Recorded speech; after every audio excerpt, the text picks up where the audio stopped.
What we're going to what we're going to talk about today is a wide variety of amazing things, because it's about the capacity of the brain to imagine and to, in a sense, contemplate big stories and tiny stories, and through that process expand our possibilities of both perception and capacity.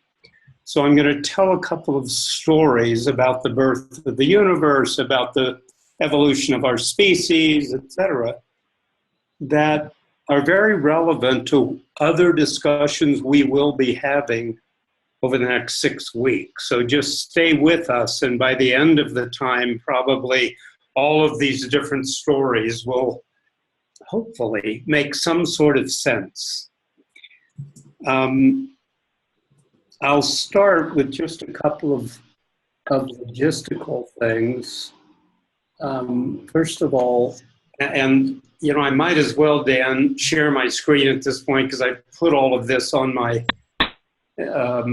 summary of the talk, which I sent to everyone as a PDF about 4 hours ago. Internet in my house failed this morning, so I'm at my wife's office in downtown Bolivia and Cochabamba, and not everything is as accessible to me as it is at home, where my cat jumps on my shoulders and participates.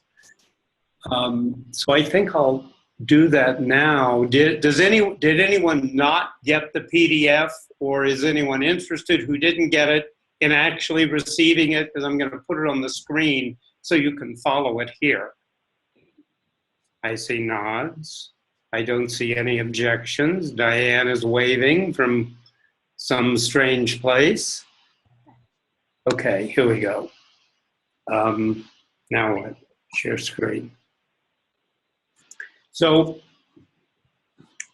what I do before each one of my talks is send out this kind of a summary of the talk, because the course that Will and I have been working on for a couple of years now is really designed as a graduate school course.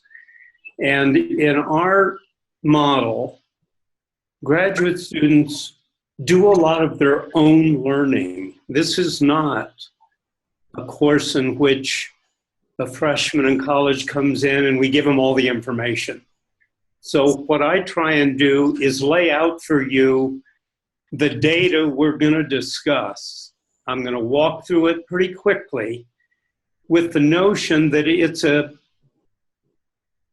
it's a road into a wide variety of areas of knowledge that each one of you can take further at your own choice and through your own initiative.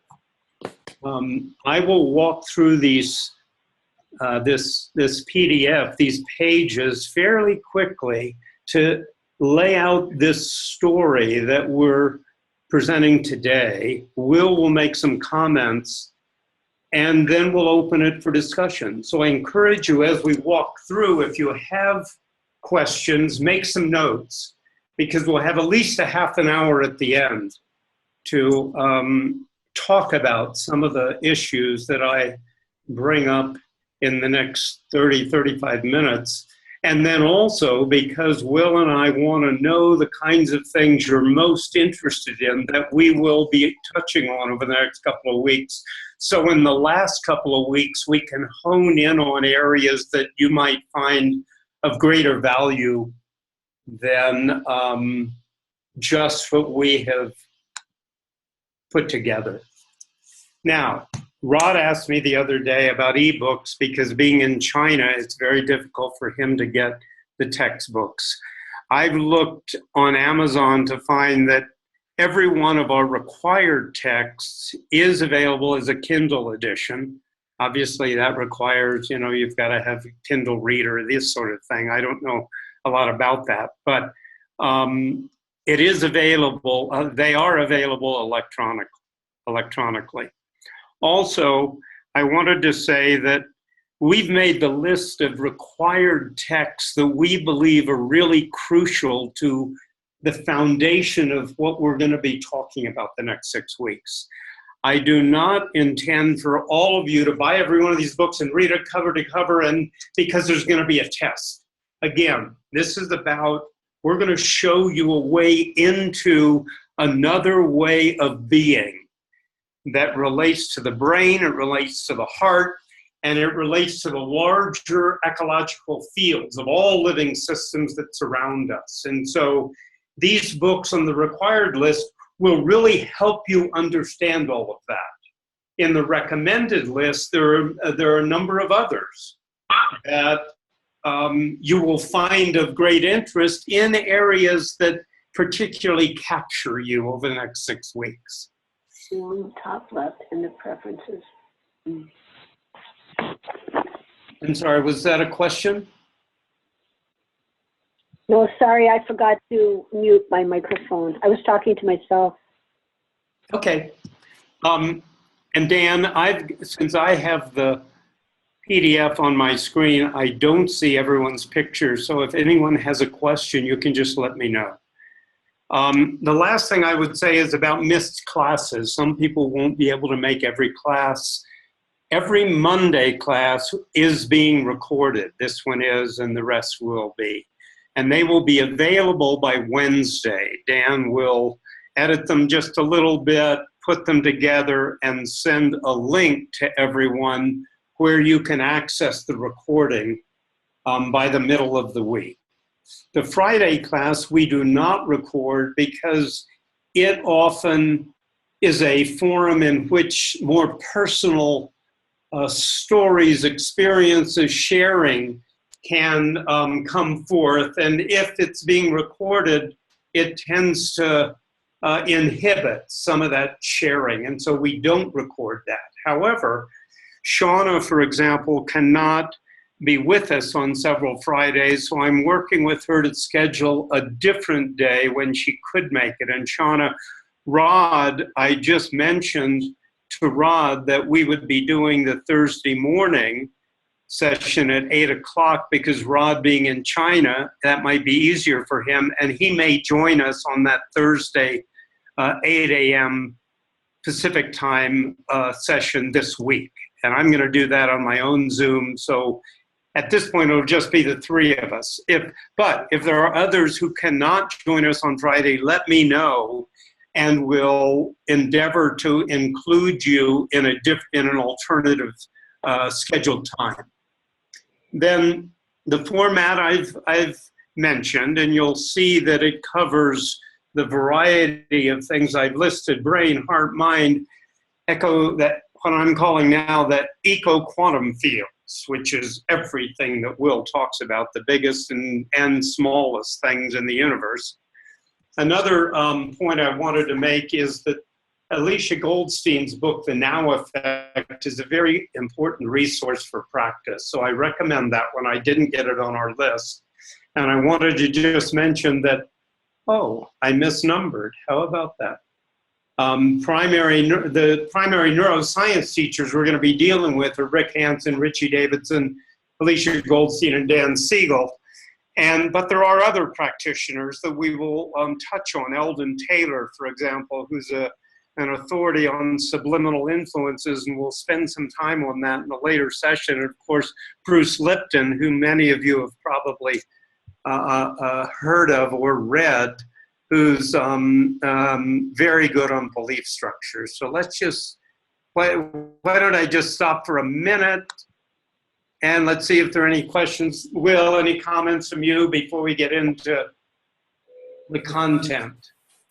No, I just want to mention also that this is a truly global experience that I'm having just at this moment. I feel some elation with our connection with, in some ways, we are cellular aspects of Mother Earth here that we're demonstrating. And as a part of that, we have one participant from a prison system in the Midwest. I won't mention his name. I don't have his permission yet.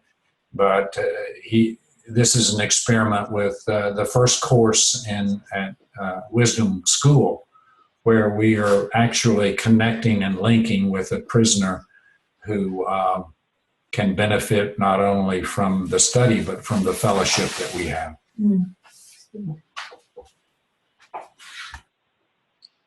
So other comments, questions before we dive in uninterruptedly through the next, whatever, 12 or 13 slides, because I'm going to run through them quickly. Oh, look at there, 10 chats, Dan. Anything that I need to see? Oh, I see. Those are all technical things for you. Very good. All right, here we go. So the primary message of this day is that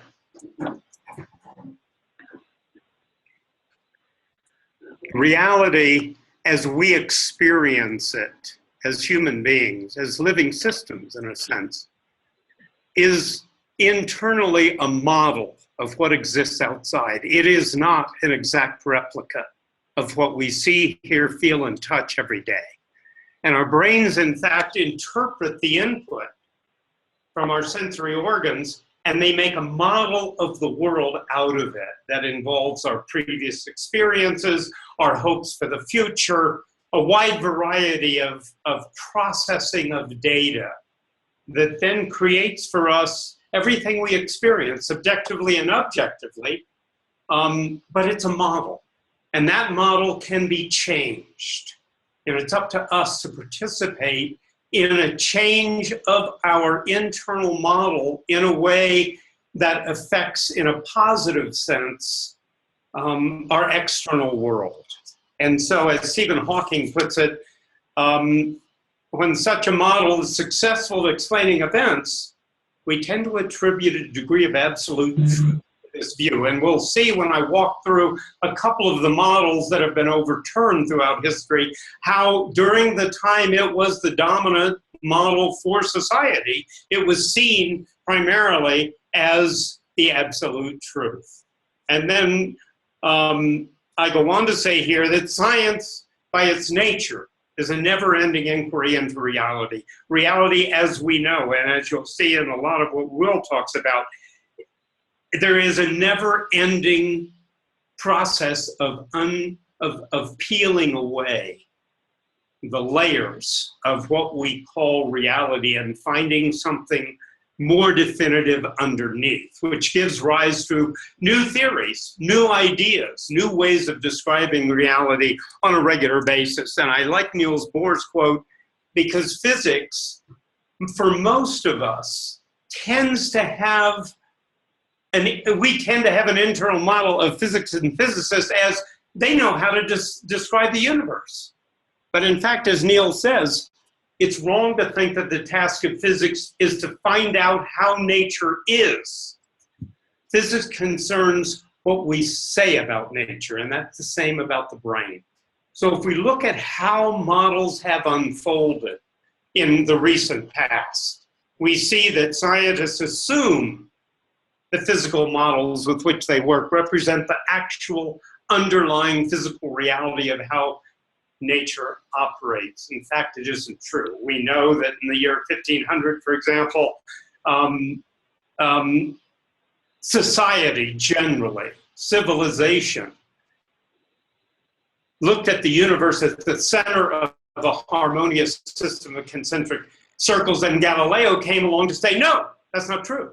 That old model is incorrect. Here's the way it works. And then Newton came along and said, whoa, that's not exactly true either. There's this gravity thing, and that really accounts for the motions of celestial bodies, and time flows forward regardless of how you measure it. And then Einstein came along and said, no, that isn't exactly true either. In fact, time-space is one component, something that, again, going back to my initial comments, is worth spending a little time trying to get. because it is a little counter to our experience of time and space as separate entities. In fact, it is one entity, and he then came up with his law of gravitation that says, very interestingly, it is the curvature of time-space that creates forces that appear as if masses attract one another. Another interesting concept to imagine. Time-space is curved. It's not just infinitely out there straight. And it's this curvature where mass goes around, and because of that curvature, it appears as if masses are attracted to one another. And as John Wheeler says, mass grips space-time, telling it how to curve, and space-time grips mass, telling it how to move. Now again, we don't have to understand all this yet, but it's worth taking in and getting that it's a much more complex system out there than we imagine. And as many of you probably know, and I just find it interesting that about 1.5 billion years ago, 2 black holes merged into one.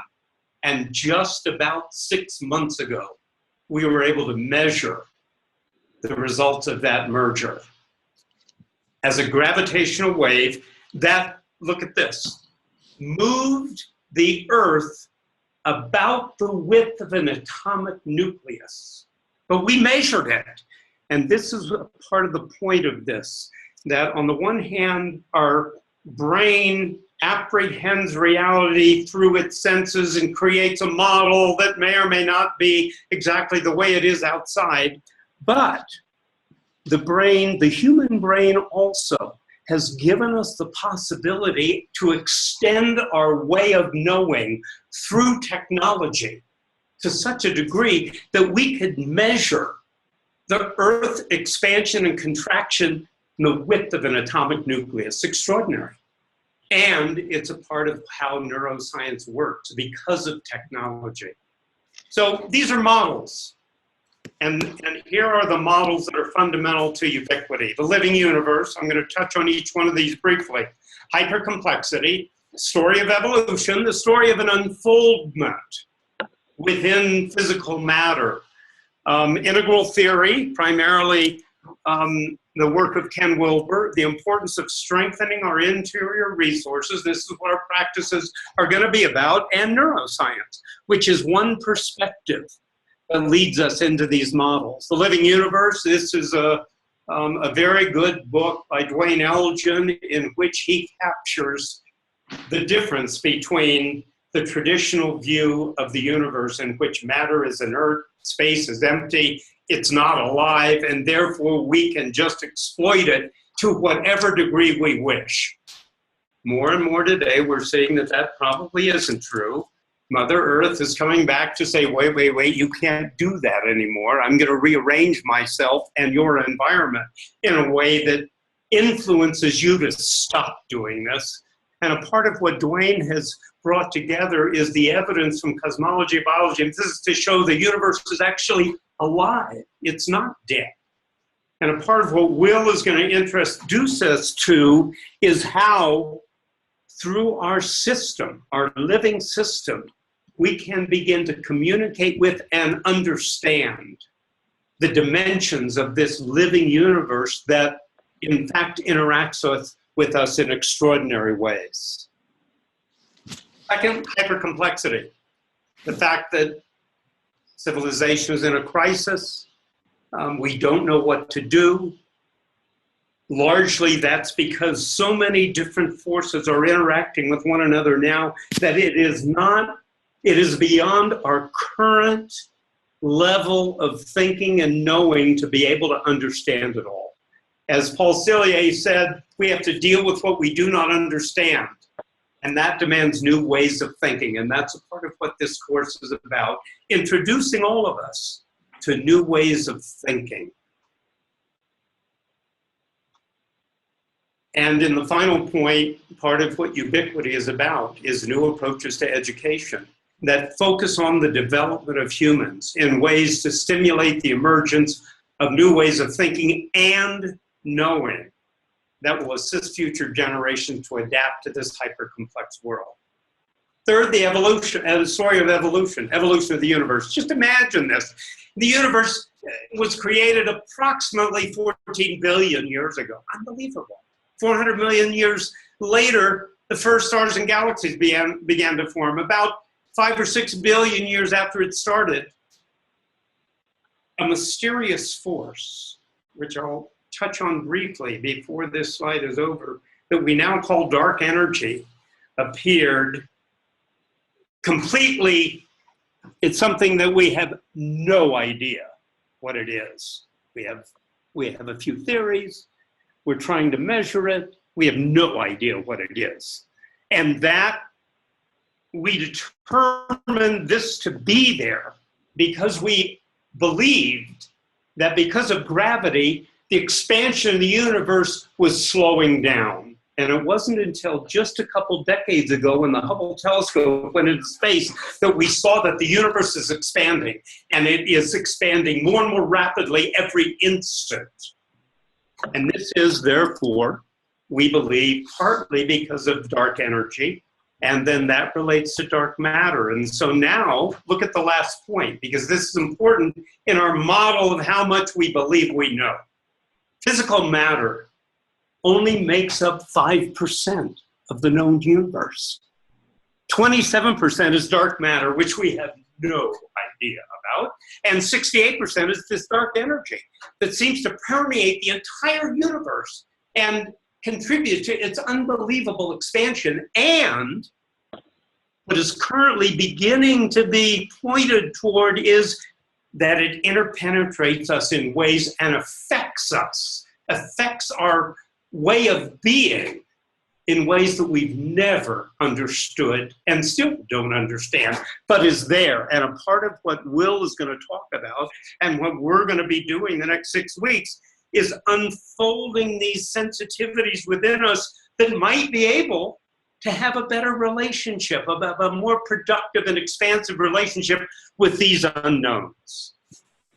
And then, of course, the story of biological evolution. I mean, just on this planet, and that's about time and space. 4 billion years ago, Earth came, and then all these things happened until 150,000 years ago, the beginning of our species emerged, Homo sapiens. We don't know, where it came from, et cetera, but we know it came about 150,000 years ago with a brain actually a little bit bigger than it is today because the brain has become more efficient than it was back then.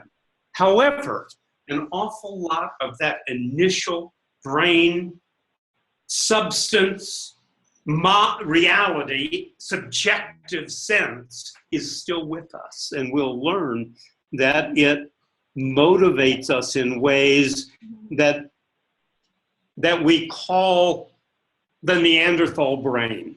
We don't need to use that anymore. It is not useful to us, but it still motivates us in significant ways, which we'll get into a little bit more later. And then, of course, much, much more rapidly than this biological evolution is social evolution. How much society, civilization, has significantly impacted us over the last, number of centuries. Very important. Then we have integral theory, a lot of which has been coined by Ken Wilber. And basically, there are a couple of pieces that are important to us. One is that it's founded on this notion of the great chain of being, the fundamental, ever-present beingness that unfolds throughout this material universe, with form being innately subject to development over time, evolution. That's a part of the story, of the model that we're going to be immersing ourselves in. And then there are 4 domains. We're interested primarily in the first 2, how the individual relates to him or herself and to the world outside, the culture, etc. We're primarily concerned with the individual and collective interiors.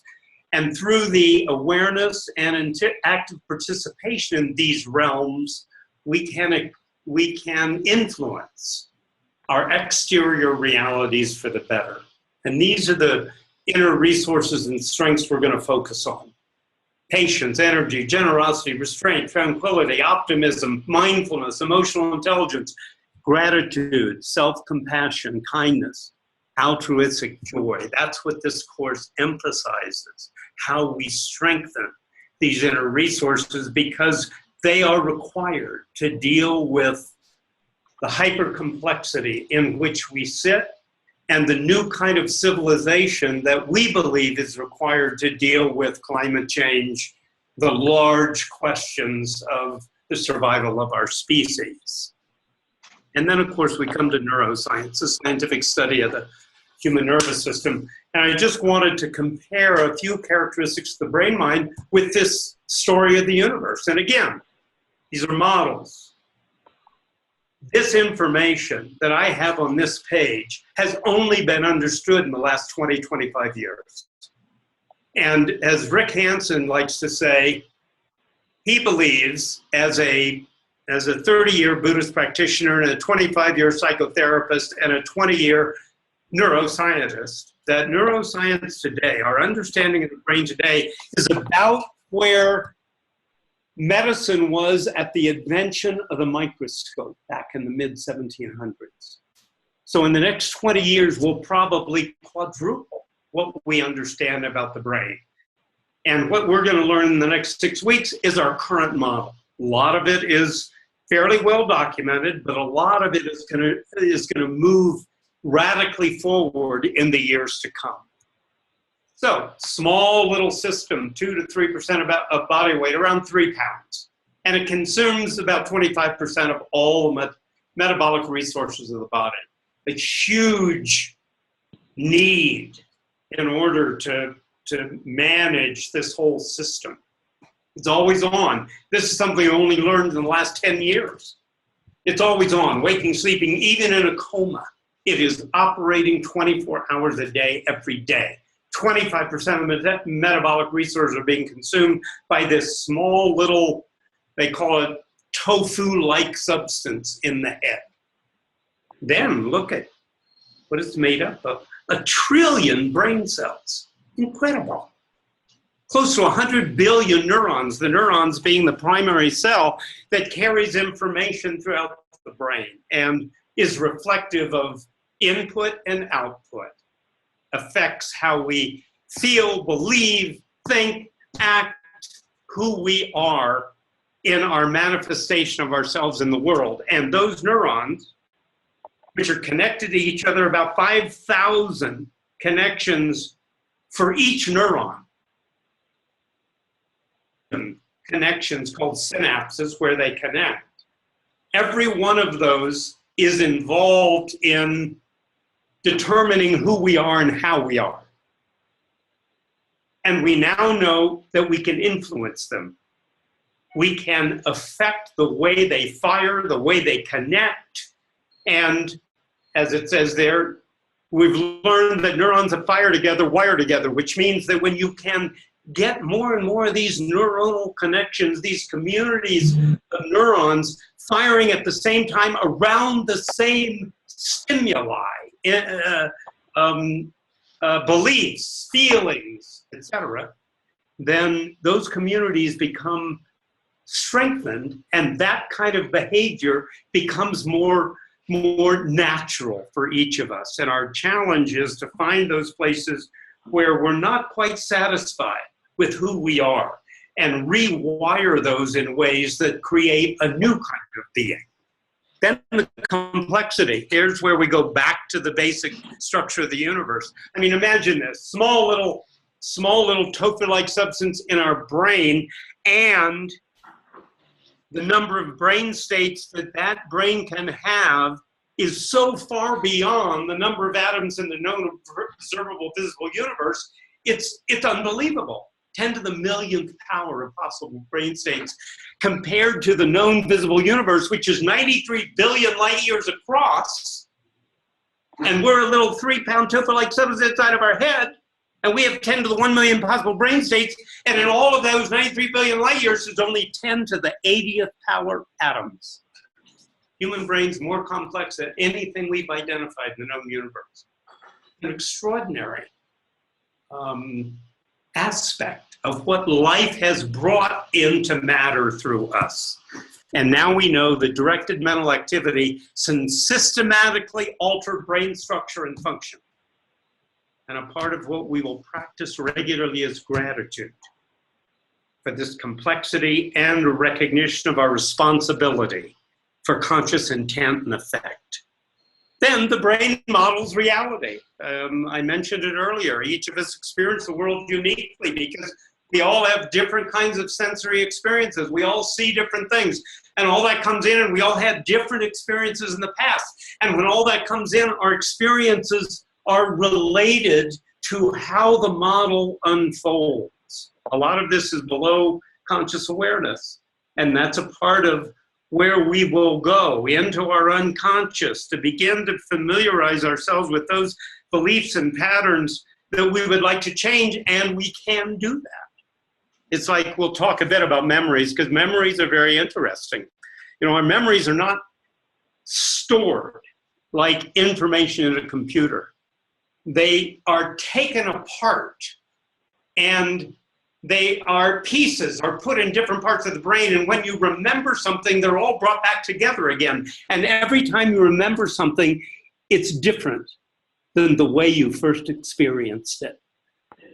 So we'll talk more about that. The memory situation is very important, and it just points to that everything isn't the same for everybody.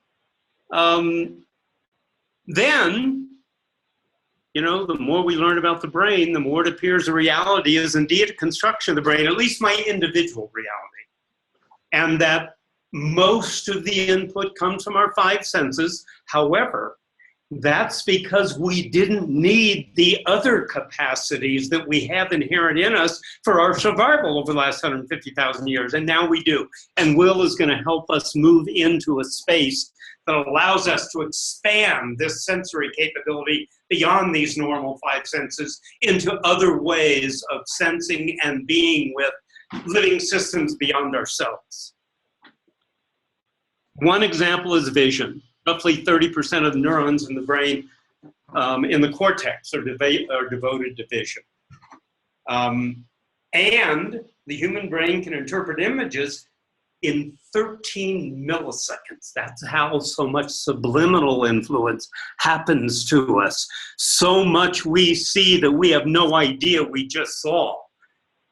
And so I included this slide just to show you how complex the visual input is. Look at this. This is what happens when you see a photon of light that impacts itself on your retina. It goes through this entire process. We're not going to look at it all, and we don't really care about it all, other than look how complex it is just to get a little bit of sight registered way back here on the parietal and frontal lobe to give us some sense of external reality.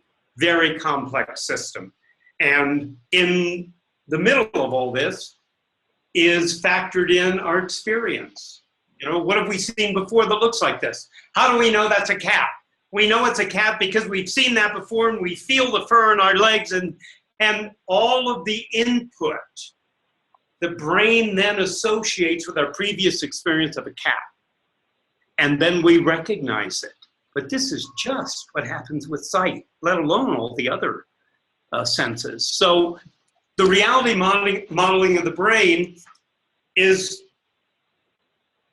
based on a couple of things. One, brain is complicated, creative information processing system. And again, going back to the fragility of models, we point out here what's been used in the past. It was once compared, the brain was once compared to a wax tablet. We know that isn't accurate. A sheet of papyrus, that's not accurate. Then a book, and now a computer. None of these are actually accurate in terms of how the brain really works. So we just have to keep in mind that the metaphors are useful, but they're limited. And we don't want to bind ourselves too tightly to any one idea about how this universe works, because I guarantee you within our lifetimes we're going to find that some of those conclusions are a little bit inaccurate. And then the uses of neuroscience depend on certain questions, like when you talk about economies, customs, religious wars, it's not just about our brain and mind. It's about how we relate between minds. So that's an important part of what we're going to talk a bit about over the next 6 weeks. And as we journey into this, we will understand that what we're seeing out there is not actually the same reality that is being constructed in the world. Most of it is. But the brain is constructing that world out of electrical and chemical signals. And it's a very complex system. It served us for 150,000 years in the survival mode. Now we can affect it in ways that can take us, in a sense, in a leap forward into this evolution towards survival, because we now know the brain is malleable. And our conscious ability to influence it through adjusting our unconscious and conscious experience lies within us. It's our responsibility. And it helps us to understand ourselves, our relationship to each other, and the world around us, and give us an enhanced ability to play a significant role in our own lives and in the universe in which we are a part. So one of the things that is regularly phrased these days is mind changes the brain in lasting ways because of neuroplasticity, the capacity of the brain to change itself, rewire itself in response to thoughts, feelings, attitudes, focus of attention. Directed mental activity is crucial to systematically alter the brain and function in both its form and function. And this has become known as self-directed neuroplasticity. We can participate in the rewiring of our brains to reduce the suffering for ourselves and minimize the suffering for others. So an important part of this course is exactly that through our practice sessions on Friday. The conscious, consistent, and intentional repetition of carefully chosen thoughts and actions with the explicit purpose of building new neural pathways. What flows through the mind sculpts your brain. Every thought, every feeling that flows through your mind sculpts your brain. Immaterial experience leaves material traces behind. We can use our minds to change our brains, to change our minds for the better, to benefit ourselves and other living systems. One's experience matters, both for how it feels in the moment, that's related to memory, which we'll talk about, and for the lasting residues it leaves behind, woven in the fabric of a person's brain and being, and that's also related to memory. The longer we spend on the good feelings in the moment, the more residue it leaves behind and weaves into the fabric of our being. Then we will also have a session on the relationship between the heart and the brain. Because focused mental activity gradually changes the brain over time, and the heart and the brain communicate. And the activity of the heart influences our perceptions, emotions, intuition, and health. We've found that the heart is a highly complex information processing center with its own functional brain, which is now called the heart brain. And many neuroscientists now believe that this research into the heart brain in the next 10 to 15 years will be as big as neuroscience is today. Because this heart brain contains a neural circuitry that is the same as the brain and the head. And the two work intimately together in forming and giving us the possibility of capacities to communicate with and learn from living systems and the living universe around us. And underscoring all of this are two aspects of our practice.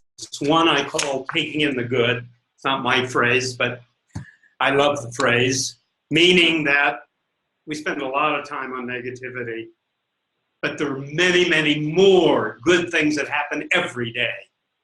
And the more time we spend just feeling those good feelings, the better and more permanently we increase neural pathways and synaptic connections that create and deepen positive feelings and experience. It changes the way we relate to the world. And secondly, Ecofield mindfulness, which will really immerse us in regularly, learning about participating in the larger eco-field within which we dwell. And I close with Einstein. Einstein will talk a little about here and there throughout the course, because in addition to the fact that he, had this extraordinary genius, there were a lot of other aspects of Einstein that are worth a bit of reflection now and then. And as he says, the human being's part of the whole, called by us the universe, a part limited in time and space. We experience ourselves in a kind of optical delusion of consciousness,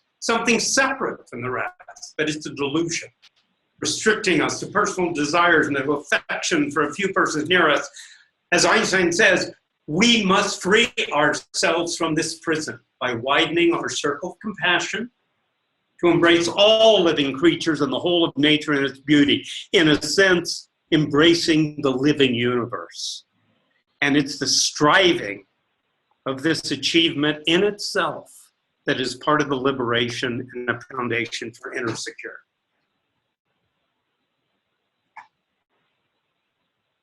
That's the end of my initial remarks. Will, would you like to make a few comments? Sure.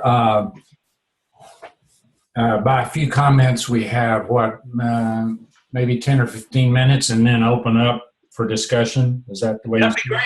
Okay. That'd be great. Right. Okay. So Dan, am I coming through okay? Yes, you are. Coming through. So what we're talking about here is very, very significant. And thank you, Jim, for, as usual, you're bringing a plethora of data before us and in a masterful way. We're talking about mind-brain synergy. And for my own spiritual practice, I try not to say brain-mind. I work with Amit Goswami's consciousness model and also David Baum, that everything emerges out of consciousness. So our brains emerge out of consciousness. And consciousness is probably the most important frontier that science is very slowly moving into. It seems amazing to me that with Einstein's opening the door in 1905, that we're just now, 110 years later, beginning to explore consciousness. So I want to tell you a brief experience about how this has developed in my own clinical practice. As a young psychotherapist, having just completed a doctorate in ecosystemic psychology, I found myself searching for clients wherever and patients wherever I could get them. And in Houston at the time, the more experienced therapists, the psychiatrists and psychologists and everybody who had full practices, the patients they did not want to see were those who had gotten themselves labeled as schizophrenics.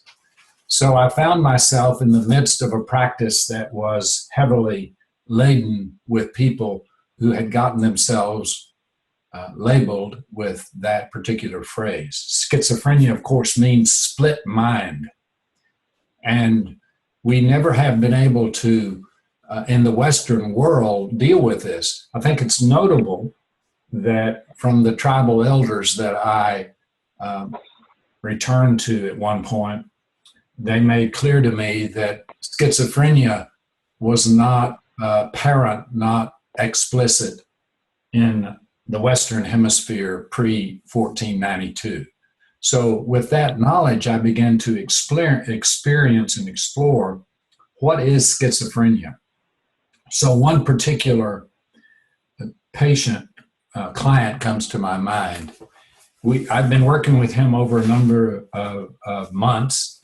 He was about, I think, 30 years old at the time of this episode I'm relating to you. I realized intuitively, though not explicitly at the time, that I needed to bring nature into my office. I was consulting just recently with a leading therapist from the Northeast who'd been practicing therapy over a period of time. And I said, there's something inherently crazy about talking with toxic people in the confines of an office 8 hours a day. That's crazy making in and of itself. So as a young man in my early 30s, I realized this, and I secured an office that opened out into a garden area. So visually, I brought the garden into my office to offer some relief from the intensity of schizophrenic conversations, where the brain and the mind are split. I also had in my office at that time a prized plant.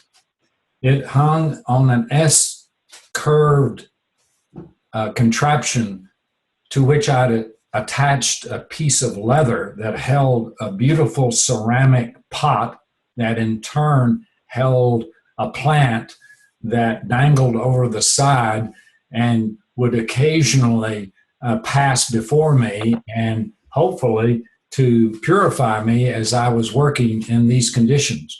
So one day, as I was talking in this particular situation with this young man, I saw that he was degenerating into a psychotic episode. And he was bringing strange creatures into the office. I was sitting in a Danish rocker that had a canvas and steel rockers. So I sat forward, startled by his images. And when I sat forward in the rocker slipped out from under me.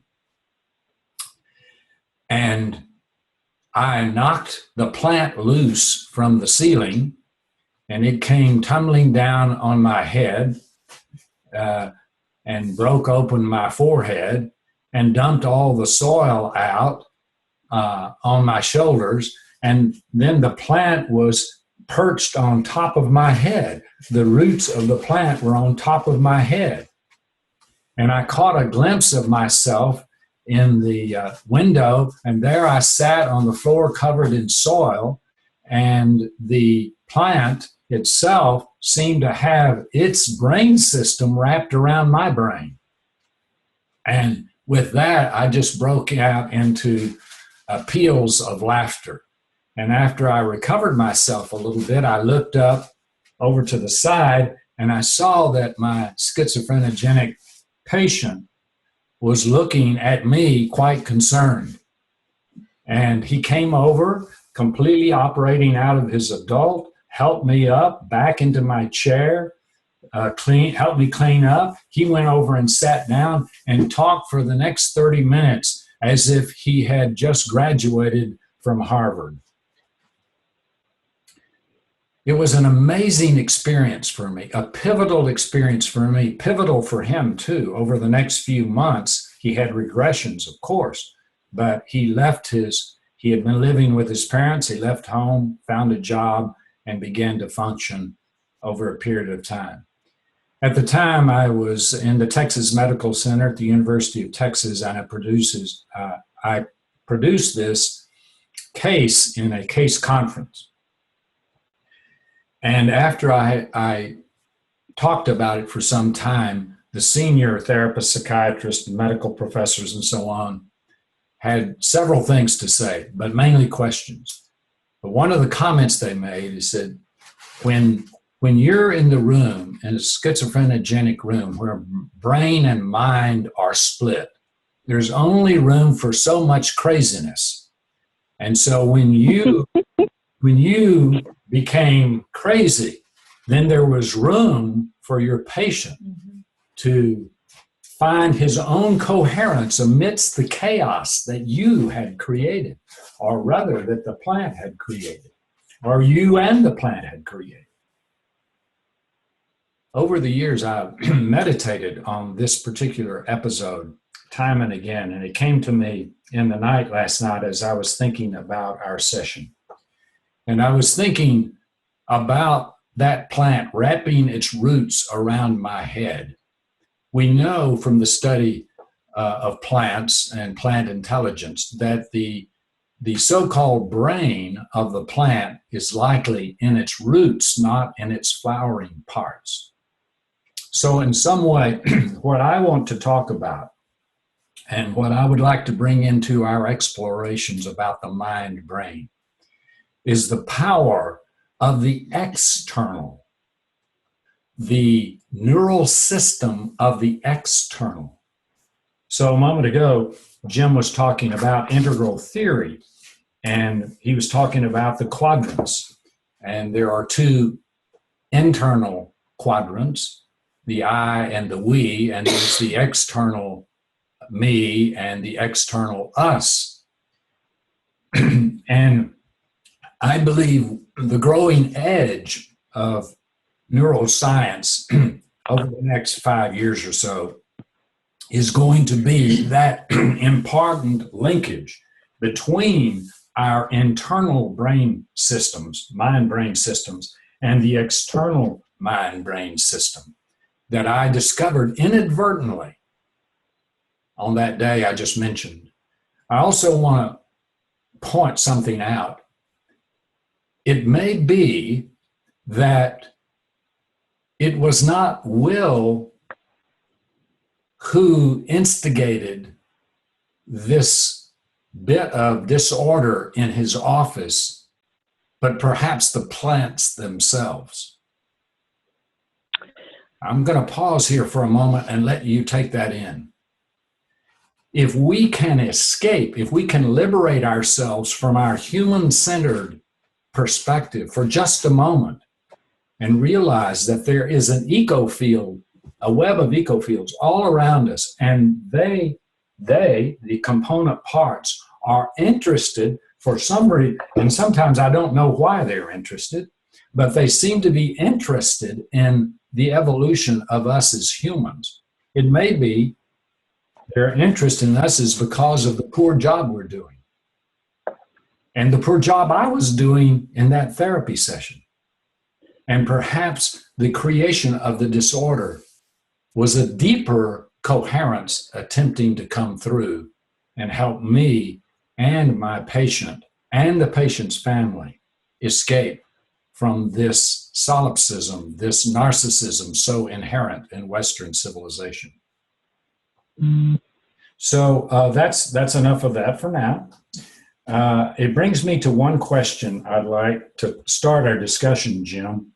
And the question that I'd like for each of you to either write down on a piece of paper that you have there, or if you're like me, I have a friend who sent me an email a couple of days ago, and he said, I'm going to communicate with you in a secret code, and the secret code is cursive writing. And if you see my signature, you can see that we would need some code breakers from the Navajo Nation in order to decipher some of my writing. At any rate, you write down what you can read, or you can write it down in your chat box, or you can write it down on your computer. But I would like for you to write down in a sentence or so, where is your brain?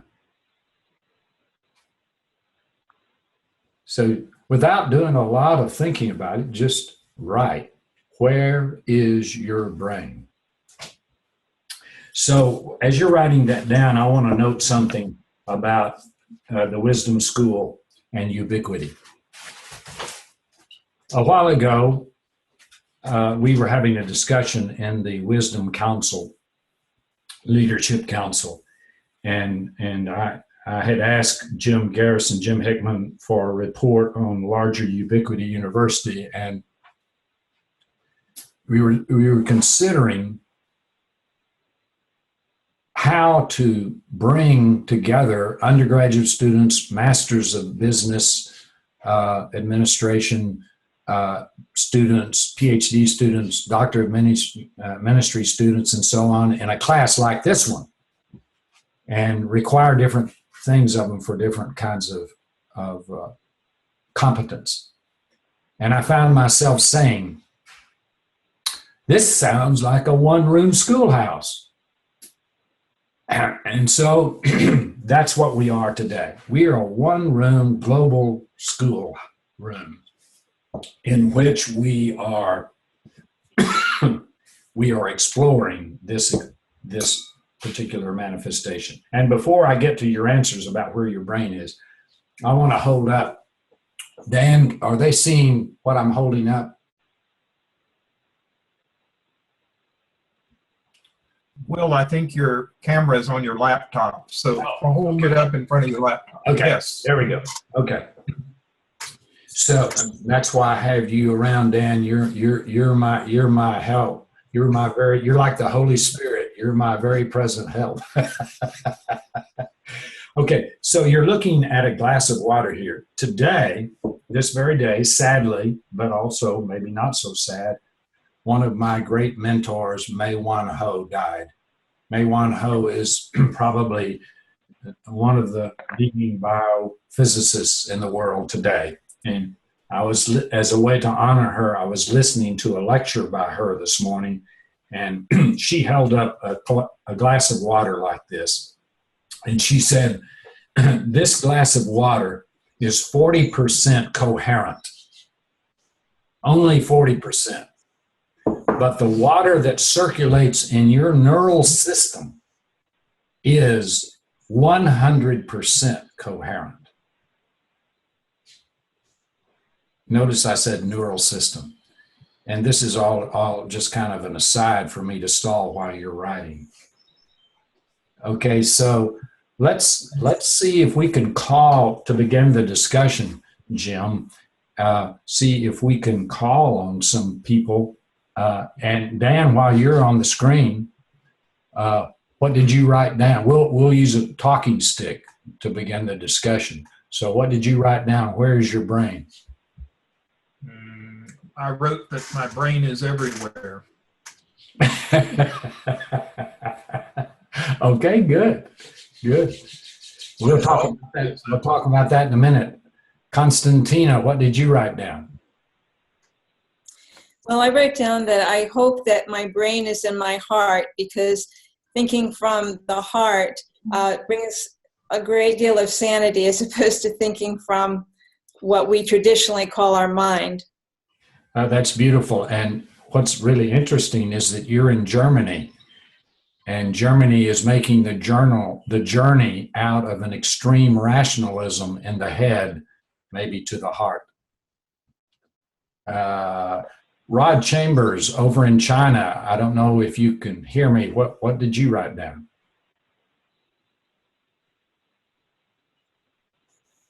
Okay, we'll leave China out for a moment and go to Canada. Shauna, what did you write down? You'll have to unmute. Can you hear me? Yes. Well, I just put the entire cosmos because we are one. Okay, good. We're going to explore more and more of that. And Shannon, what did you write down? I wrote that my brain is in my gut, heart, head, in my relationships with other people, beings, and places, as well as in my memories and experiences. Wow, good. You know, along that line, we'll discuss this a little bit more. But Jim, I don't know if you know about this, but I was reading recently some research on the brain, the neural cells from Columbia University in New York. And they say they have discovered 100 million neural cells in the intestine. So sort of supports what you're saying there. Sarah Whitley over in the UK, what did you write down? Can you hear me? I meant Sarah Whitley. Yeah. I wrote centering in the heart and inclusive of the whole. Good. So say that again.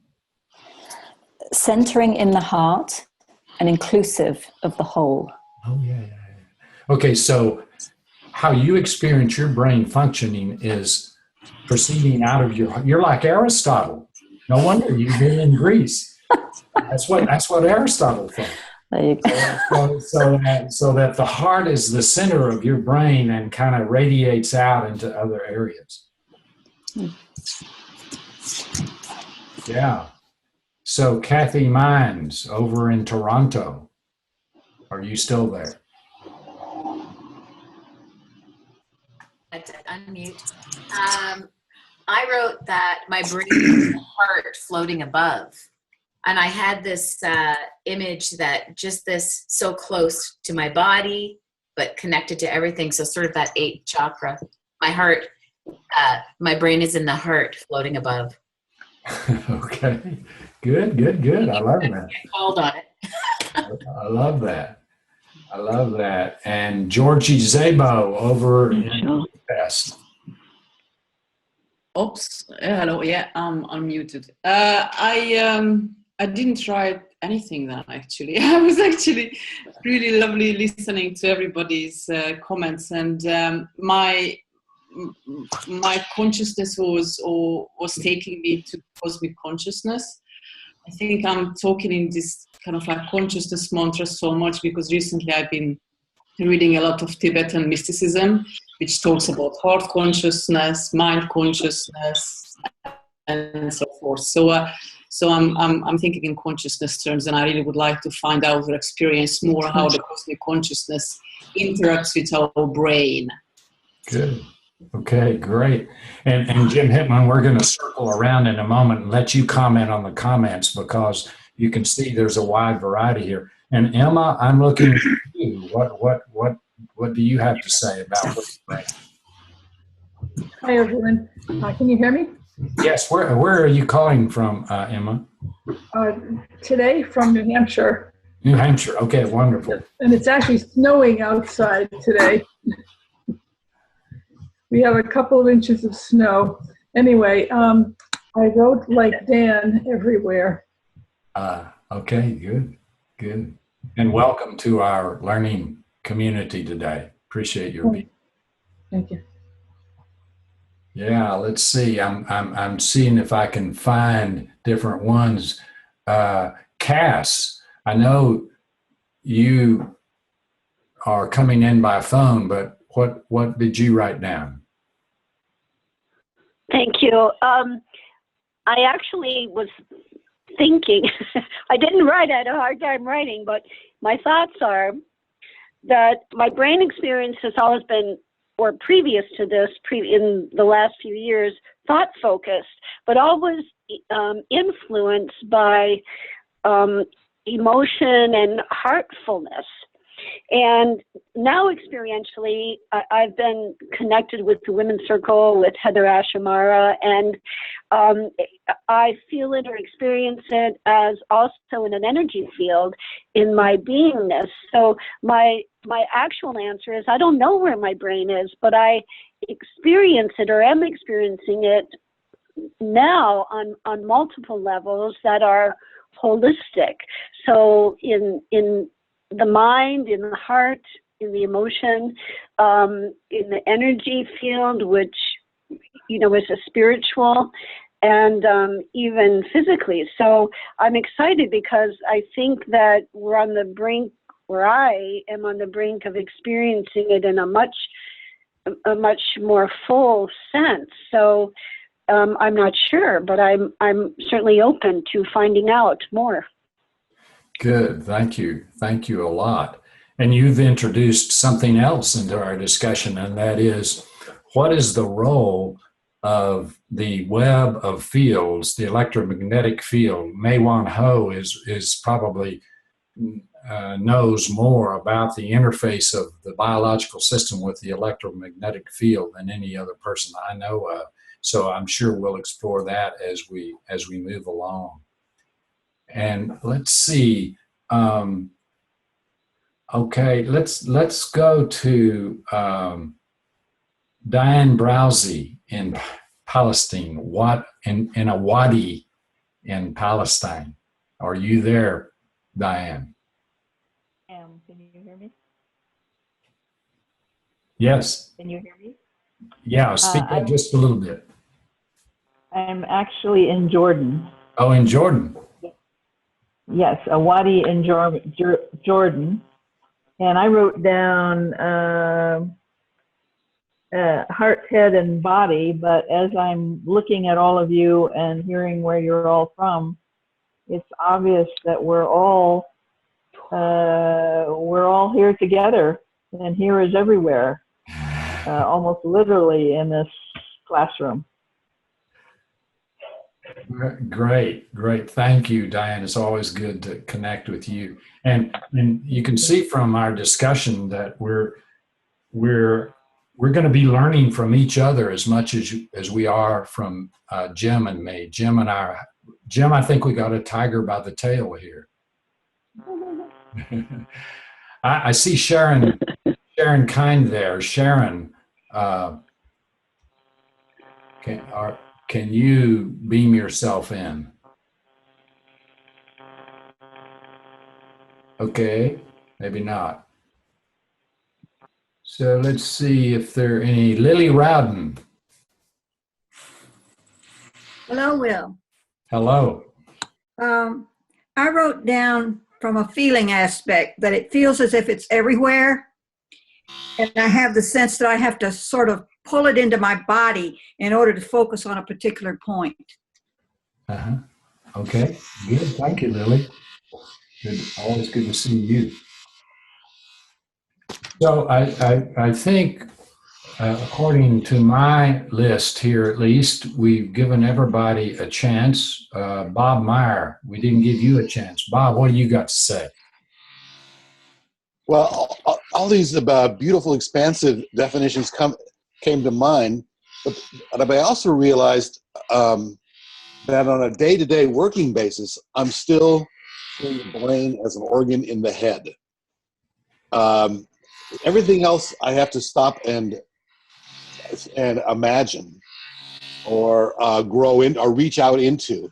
But in terms of how I still operate in the world after all these, all that I've learned in the last, decades, there's this residual impulse to imagine the brain as an organ in the head. In other words, mind and consciousness are far more expansive, but not the word brain yet for me. Good, thank you. And then I see another person there, Kaylin from North Carolina.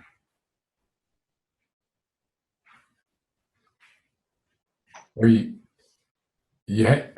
go. Just from the training in the Himalayas, it's sitting in the dark energy field because that's where the most capacity is to generate energy to move into the conscious state. Okay, good. Thank you, Kaylin. So I want, before I turn it back over to Jim Hickman for his comments, I just want to say, in honor of May Wan Ho, she described herself in a lecture I heard one time. She said, I'm a quantum jazz neuroscientist. A quantum jazz neuroscientist. And when asked to explain that, she said, maximum creativity and improvisation. That's what the brain is for. Maximum creativity and improvisation. She once said, all genes and all neurons are playing quantum jazz with the environment. Again, all neural cells are playing quantum jazz with the environment. Okay, Jim, I'm going to shift it over to you. I hope I didn't take up too much time here. I'm going to just see if we can get Rod back in. I think we heard him briefly. Rod, can you answer the question? My answer was, it's in the head, but I feel like I'm connected to multiple realities.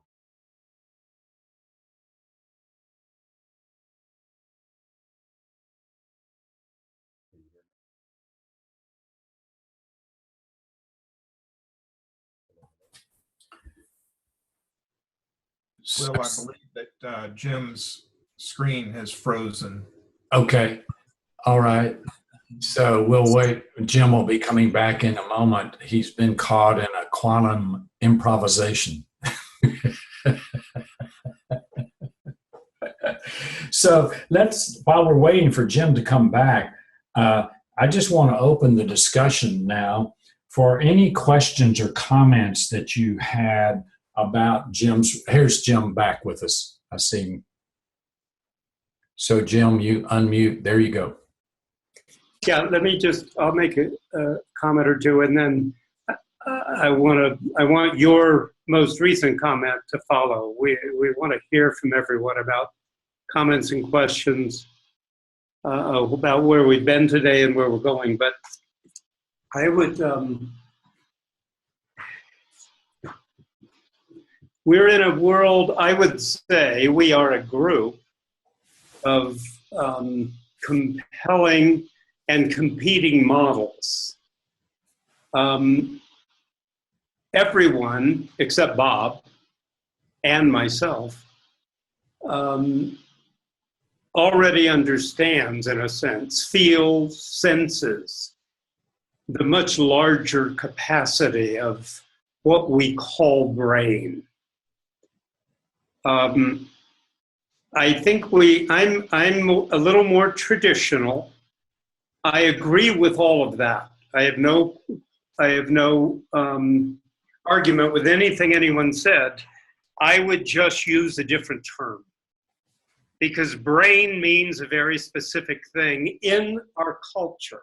Doesn't mean it's the right thing, but we're also learning about how minds interact, and a part of that is common language. So I like what Will said earlier.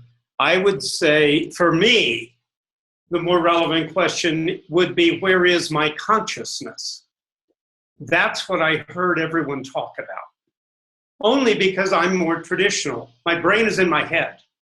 Very straightforward. That's what neuroscience is. Now, I also have a brain in my heart, which I've only learned in the last couple of years. And as Will points out, there are neural circuits in the stomach. And just recently, research at Cornell showed that by stimulating certain bacteria in the gut, it decreases the probability of a brain seizure in people who are prone toward ischemia.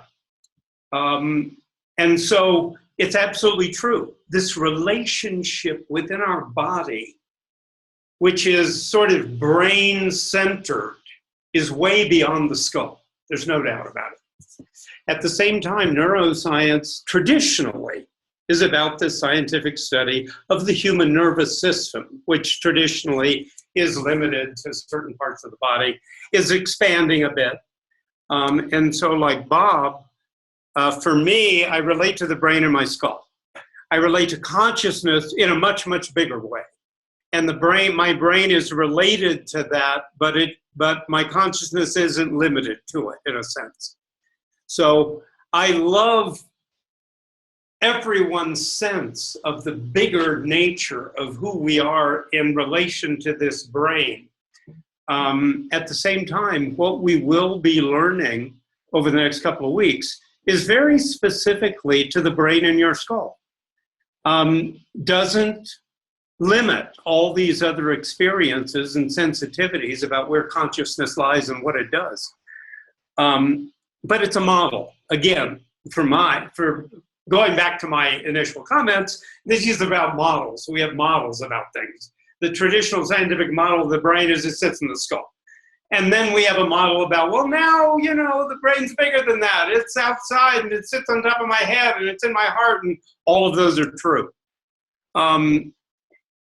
And we live in a world in which models, significantly serious models, are competing with one another and, in a sense, threatening civilization. And we'll learn more about what happens in the brain that's in the skull, that particular organ, in relation to, for example, the kinds of presidential campaigns that are going on. which are very negative, as we all know. And they don't have to be. But we're driven by so much of this, not only by our brain, but the media, et cetera. And we're going to look at a lot of that in our sort of the way we dance with our fear and aggression with one another. And that's a brain thing. When the heart comes in, as Constantino pointed out, and then other bigger parts of our system, we move beyond that. And it's very important that we all begin to move in that direction. I thought of this the other day, this competing model thing, because in fact, I mentioned it to Shauna the other day that, I said to Shauna, your model of the universe and ISIS's model of the universe do not coincide. That's an example of competing models for the attention and intention of civilization. I thought about it the other day when last week the Baptist Council of Bolivia held a week-long conference, and all the principal Baptist leaders were there. And at the end of the week, made headlines. They made a statement: narco-trafficking is a sin. Everybody, big headlines in the newspaper. Avo's government response was, prove it to me. It's like competing models. And that's a part of what we're going to, immerse ourselves in. So I love being in this community, which for the members of which easily move beyond the constraints of the scientific paradigm. And that's what we'll do whenever we possibly can, while I bring to you a variety of examples of what happens within the scientific paradigm in relation to the brain and the head and the heart and the gut over the next couple of weeks.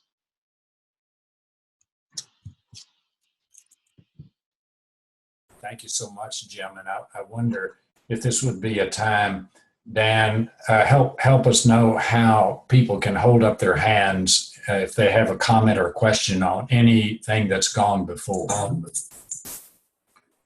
Right. So in the Zoom window, if you'll hover your mouse over the top of the screen, you'll see a raise hand icon. You click that, and I'll see that show up on the participants list.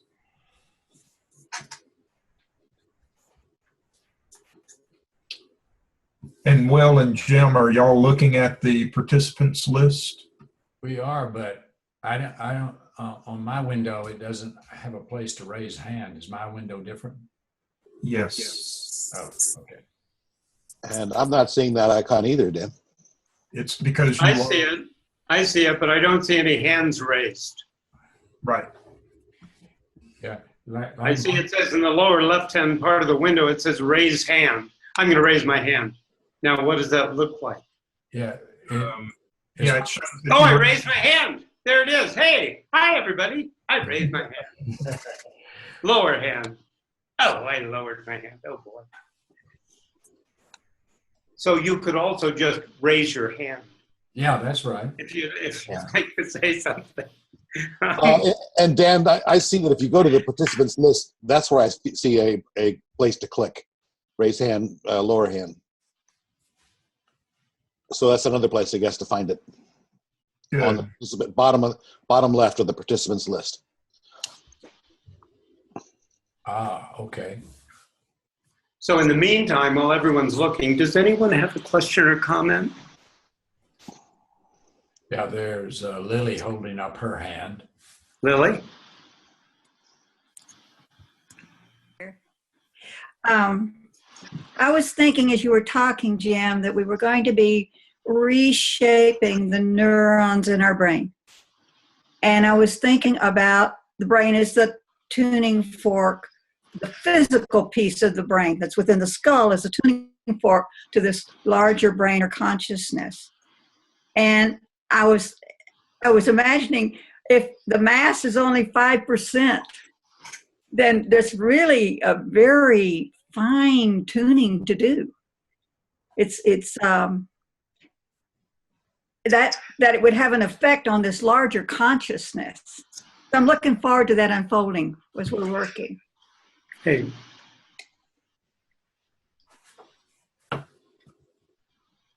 I think just as anyone else is thinking of their questions, the place to sink into, in a sense, is the 100 billion neurons. It's not the 3-pound tofu-like substance. It's about the capacity of this extraordinary network of electrical and chemical signaling, communication highway, in a sense, to align itself around certain ideas and ways of being that have a dramatic impact on the entire system that we call human, and extends us into the larger field around us. Another question or comment from anyone? I had a comment, Jim. Kathy Mines. Next. And then Constantina. Okay, am I unmuted? Yes. I really loved when you were speaking, Jim, about the fragility of models. And what that made me think about was how it's very easy for us to hold the scientific community, the medical community, like some of these larger forces that we count on, we hold them small when we say, well, this is what science says, and this is, my doctor says to take this, that, and the other thing. We kind of allow that to be an endpoint or a period with what science and like medicine presents. But what you were saying, the fragility of models, that made me expand more to always understand that this is just where we're at now, and to keep so open for the next expansion, to never really fully believe, like, I guess it's even like the walk of peace. It's never done. You just keep going. Right. So thank you for that. And also, Will, I really was grateful for the imagery of the plant landing on your head, and that connection, the neural connection of the plant's wisdom and your wisdom, those two places meeting, which in turn made me take it further about when we are eating, right? To really take in the wisdom of the plants when we eat them. So those were a couple things that stood out. May I say one more thing? That my head mind, I will tell you, thought I couldn't be present for this, but then something shifted and spoke to my heart and allowed me to be present today with all of you. So my head mind told me I wasn't available. Look, it's not for me. The timing's not right. But as you gentlemen both know, something shifted and it spoke to my heart, and I'm here today. So I want to share that too. And was it worth it? Oh my gosh, my notes are crazy. I'm already freaking out that I even thought I wouldn't be here. So yes. I love it. Thank you. Constantina? I just wanted to mention, if we will be touching on at all differences between the male and female brains. And I noticed when we spoke about where our brains were located, not all of the men, but most of the men had a pretty concrete response. It's under my skull. It's encased within my skull. Whereas the women seem to say, well, it's in my heart, or it's maybe surrounding me, but very few said, yep, it's right there in my skull. So that was an interesting observation for me. So just a short comment on difference between men and women, because we don't know a lot about it. And the reason is, now I'm speaking from the traditional scientific point of view. The reason is that we have not really studied newborn boys and girls.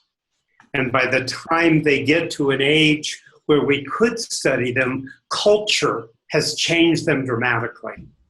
So when we look at them at 12 or 15 or whatever, they've already taken different roles, and their brains have in a sense, become a little different because of what society has done with them, in a sense. Now, within that, what there is information on is the differences within each of the sexes. There's significant differences within the group of female brains, let's say, versus the group of male brains. But it's hard to separate the impact of, in a sense, nurture from nature in terms of, the differences between male and female brain. But we'll look into it further and see if somebody is making guesses about it. Thank you. So I'll just comment on that as well, Constantina, because as you know, Mei-Wan Ho is one of our foremost biophysicists, and she is the one who gave us the pictures of the cells and life within humans through a microscope that showed that they were rainbows. At a very basic level, our neural cells are rainbows. And she's done some beautiful art herself before she died that is her version of what a neural cell looks like, which is very different from what you might expect from a man.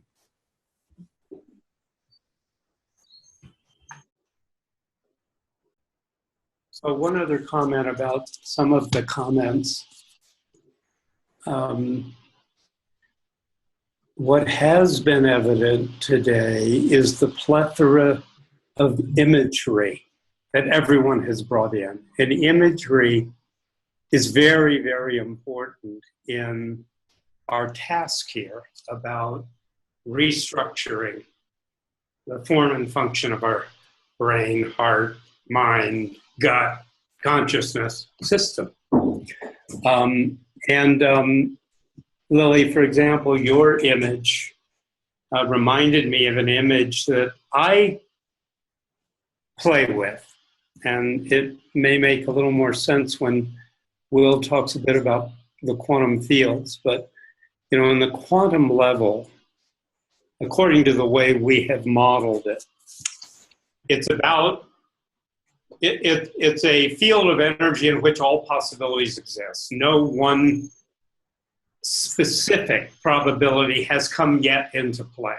And we talk about the collapse of the probability wave when we, in a sense, interact with this quantum field. And that's part of what brings into manifestation the kind of material world, according to mathematics, that we experience today. And for me, because one of my practices is about living in my future self and communicating in my future self. And I have an experience often, well, not as often as I used to, but occasionally, of my future self calling me forward, helping me be and do the way I know is important to become the future Jim for whom I aspire, let's say. And a part of that practice is to imagine, because it comes back to our imagery, to imagine surfing on the quantum wave, which is at the edge of the universe of manifestation. Because it is in that place that we have complete interaction, control isn't the right word, participation in what we call the collapse of the probability wave. It is in that place, being on that edge of the quantum wave of all possibilities, that we can then participate in the being we are becoming. So I want to reinforce, one, the imagery that everyone has brought forward, because the imagery is very, very important. And secondly, that it's equally important for us to share these images with one another, because they will enrich each of us in ways that we don't understand until, in a sense, it manifests. So I look forward to that. Will, final comments from you?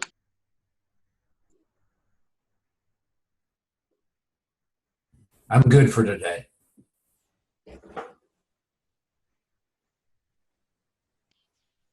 So can we unmute everyone, Dan? And one of the things we learned in our last course was that using our imagery, we can't imagine a group hug. Imagine all of these aspects of the brain that everyone here express, much, much bigger than our physical selves. And that energy encircling all of us together in a kind of group hug across the virtual world, so that we can feel the gratitude of being together today and look forward to being together, you know, in a couple more days. So thank you all. Something new. I've noticed it too. People are starting to like leave things down on the burners. Goodbye, everybody.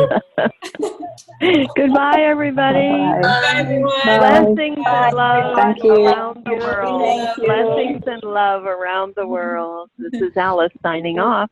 Bye. Thank you. Bye.